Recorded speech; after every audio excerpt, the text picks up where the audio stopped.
তো guys finally আজকে একটা তোমার মধ্যে দুঃখ আর ফুর্তির একটা গল্প নিয়েছিলাম, কারণ আমার গল্পরা হাসিলা বিল বলি কথা নয়, জায়গা হয়। क्या बात कर रहे हैं?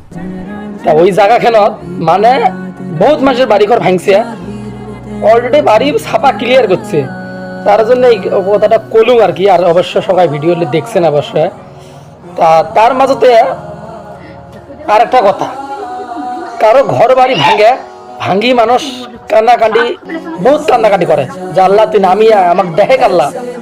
তো তারে মাঝে ফির আর সিনেমা মানে সিনেমা সাইয়ার সিনেমা বলি কয়, ওই সিনেমা খান দিয়ে মানুষ কান্দে। হায় রে দুনিয়া সিনেমা দেয় মানুষ কান্দে, আর কারোর ঘর বাড়ি ভাঙে, ঘর বাড়িতে কান্দে।